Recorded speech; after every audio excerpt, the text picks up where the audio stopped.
बाबा और पोती का प्यार। बाबा: हाँ पोती, बोलो ना। डर लग रहा है। डर? हाँ बाबा।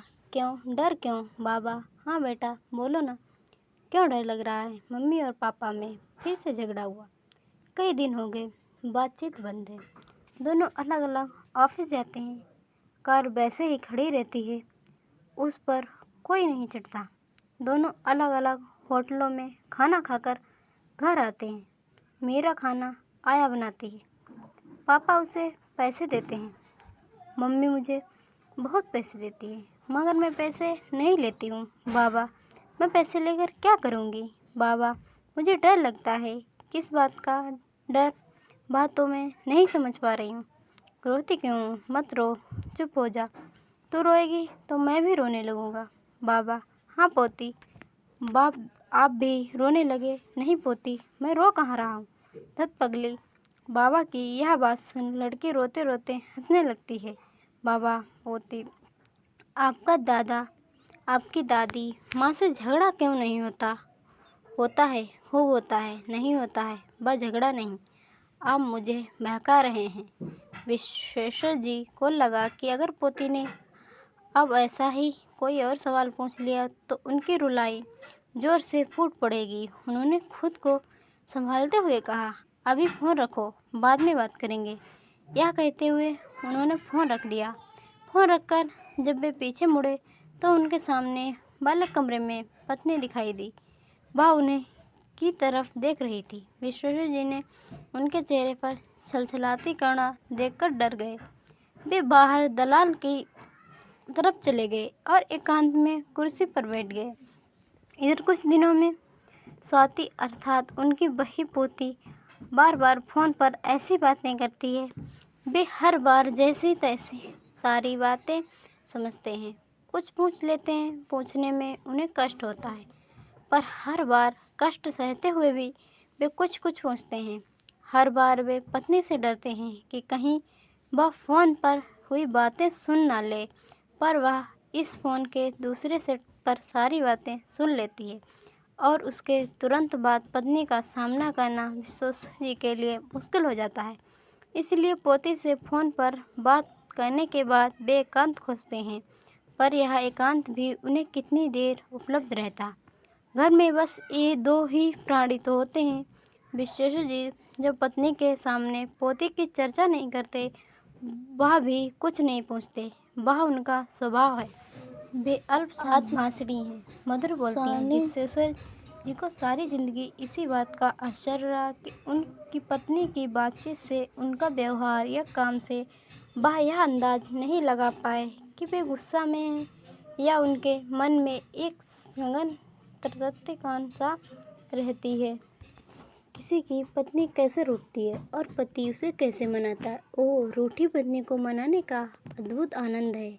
वे उस आनंद से वंचित हैं, इसीलिए आज भी कभी कभी उन्हें मीठे से अरुचि हो जाती है। ऐसे मन स्थिति में वे नहीं खाते दूध चीनी तक। ऐसे समय बा करेला, पटुआ का साग, चैत से वैसाख तक बैंगन, नीम, मेथी का साग, तिलकोर के पत्तों के साथ आलू की भुजिया जैसे कड़वे स्वाद वाली सब्जियां खाना पसंद करते हैं।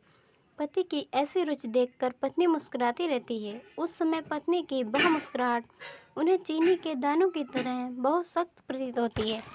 तब वे किसी किसी बात को लेकर पत्नी पर झुंझला उठते हैं, पर पत्नी पर उनकी इस झुंझलाहट का कोई असर नहीं होता। वह इसे धरती की तरह सूख लेती है।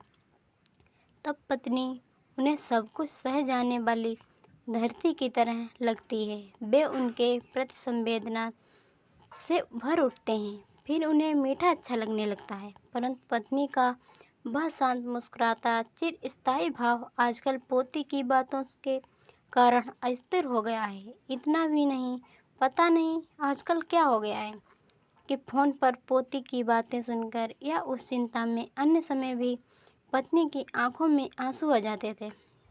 यह देख वह अनुभव कर विश्वेश्वर जी डर जाते थे। स्वभाव के प्रतिकूल चुप हो जाते हैं। ऐसा प्रतीत होता है जैसे दोनों के स्वभाव में विपरीत गुण आ रहे हैं। यह विश्वेश्वर जी का स्वभाव है कि कोई भी बात उनके मन में टिक नहीं पाती। उनके मन की स्थिति वैसे ही हो जाती है जैसे घुटनों भर पानी में पोटी मछली,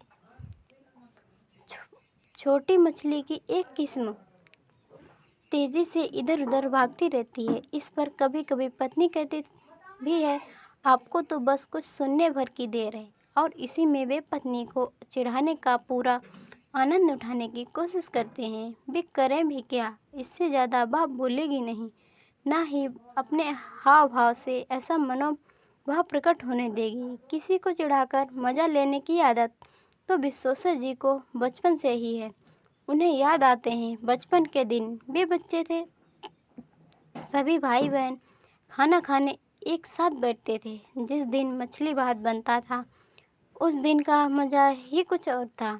साथ साथ बैठकर खाते थे।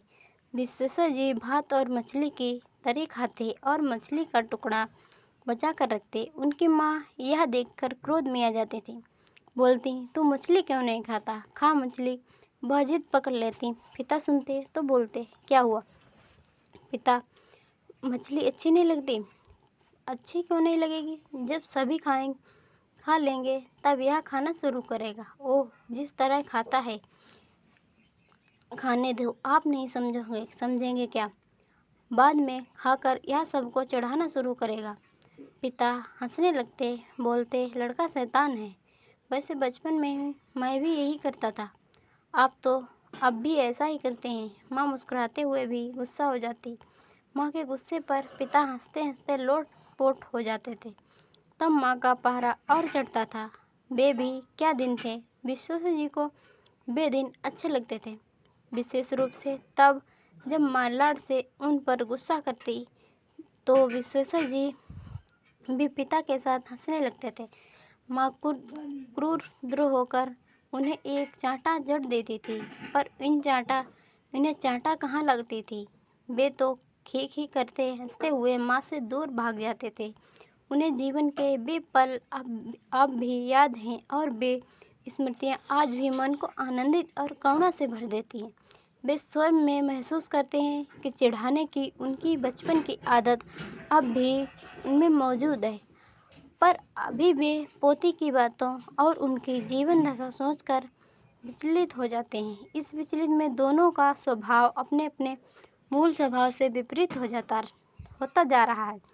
अर्थात पत्नी मुखर हो जाती है और वे खुद अल्पभाषी। उन्हें याद आया, कुछ दिन पहले बेटे के घर मुंबई गए थे। रविवार का दिन था। बेटा सुमित कहीं गया हुआ था। बहू चित्रा अपने कमरे में कुछ काम कर रही थी। विश्वेश्वर जी कोई किताब पढ़ रहे थे। पत्नी पलंग पर लेटी हुई पोती स्वाति से बातचीत में व्यस्त थे। स्वाति उनके सीने पर हाथ रखकर बोली, दादा दादी माँ, मैं आपकी बेटी नहीं हूँ, मैं तो मम्मी की बेटी हूँ, आपके बेटे की बेटी नहीं रे, तू तो मेरा बेटा है। बेटे की बेटी तो बेटी ही हुई ना। मैं आपकी पोती हूँ, पर बेटी से ज़्यादा लाडली हूँ। दादी माँ, मैं आपके पास रहूँगी, खूब पढ़ूँगी, अच्छे रिजल्ट लूँगी। अगर तू मेरे पास रहेगी, माता पिता के पास कौन रहेगा? कोई नहीं। ओ कहते हुए स्वाति की रुलाई छूट गई। उस समय उन्होंने अनुभव किया कि स्वाति के साथ उसकी दादी की आंखें भी आंसुओं से भीग गई थी। चित्रा ऐसा क्यों है? ऑफिस जाती है, वह वहाँ से आने के बाद बच्चों पर ध्यान क्यों नहीं देती? स्वाति के दादा भी तो नौकरी करते थे, किस तरह बच्चों से घुल मिल रहे थे। यह ठीक है कि स्वाति के माता पिता उसकी सारी ज़रूरतें पूरी करते हैं, पर बच्चों को हमेशा यह एहसास रहना ज़रूरी है कि उसे माता पिता का भरपूर प्यार मिलता है। ऐसी अनुभूति स्वाति क्यों नहीं कर पाती? इसका यह अर्थ है कि चित्रा में कोई कमी है। विश्वेश्वर जी पोती और दादा की तरफ देखने लगते हैं। उस समय दोनों अपनी बातों में मशगूल हो जाते और अपनी बातचीत में हंसते हंसते लोटपोट हो रही थी। दादा पोती की बातचीत से विश्वेश्वर जी आनंद विभोर हो जाते हैं। वे पढ़ना छोड़कर इधर ही देखते रहते। आनंद में बाधा तब पड़ी जब पोती ने दादी माँ से पूछा, दादी माँ, अब मेरी मम्मी क्यों नहीं हुई? पोती के इस प्रश्न से विश्वेश्वर जी चौंक गए थे। आनंद में डूबी उनकी पत्नी भी इस सवाल में उलझ गई। विश्वेश्वर जी ने पत्नी की इस मन स्थिति को भांप लिया था। मन का प्रभाव मानो किसी बांध में फंस गया। उनका मन भी पोती के प्रति करुणा, दुख और ममत्व से भर गया था। उनके मन में बेटे और बहू के प्रति क्षोभ की उत्पन्न हुआ। उस दिन यही सोचते हुए पिछली बातों को याद करते हुए विश्वेश्वर जी एकांत में कुर्सी पर बैठे थे। पर उनके 2 दिन बाद विश्वेश्वर जी की हालत बहुत खराब हो गई थी। फोन की घंटी बजी। उन्होंने खुद फोन उठाया था। लो स्वाति बिना कुछ बोले रोए जा रही है। क्यों रोती हो?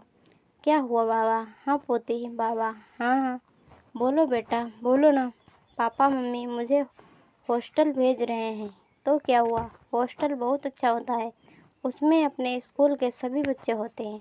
वहाँ तुम्हारा मन लगेगा। नहीं बाबा, बोलते हुए स्वाति झुंझला रही थी। क्यों? तुम तो होशियार हो। आप मम्मी पापा में मेल करा दोगी। जब मैं हॉस्टल में रहूँगी। स्वाति खूब जोर जोर से चिल्लाते हुए फोन पर बोली। पोती की बात से विश्वेश्वर जी को स्तब्ध हो उठे, किंतु वे तब चौंक गए जब दूसरे सेट से उनकी पत्नी अपनी पोती से कह रही थी, बेटी नहीं पोती हूँ। हाँ लेकिन बेटी भी हो। मैं तुम्हारी भी माँ हूँ, तुम्हारी बड़ी माँ। हम लोग अपनी दादी को बड़ी माँ कहते हैं। दादी की बात सुनकर स्वाति का रोना हंसी में बदलने लगता है। वह बोली, दादी माँ आप ठगती है? नहीं ठगती नहीं बेटी। जब तक तुम्हारी पढ़ाई चलती रहेगी मैं और तुम्हारे बाबा मुंबई में ही रहेंगे। तुम्हारे बाबा को बहुत पेंशन मिलती है। मैं तुम और बाबा साथ में ही रहेंगे। ही स्वाति हंसने लगती है। फिर उसने कहा, दादी माँ तब मैं खूब पढ़ूंगी। मैं फर्स्ट डिवीज़न के से पास होकर आपको दिखा दूंगी। तब मैं आपको मम्मी कहूँगी। मम्मी हाँ कहना। दादी माँ का गला भर आया, बोल नहीं फूट रहे थे। फिर उन्होंने उसे किसी तरह समझा बुझाकर फोन रखा। फोन रखकर वह उस कमरे से बाहर आकर पति से बोली, सुनिए मुंबई के लिए रिजर्वेशन करा लीजिए। हमारा बच्चा गड़बड़ा रहा है।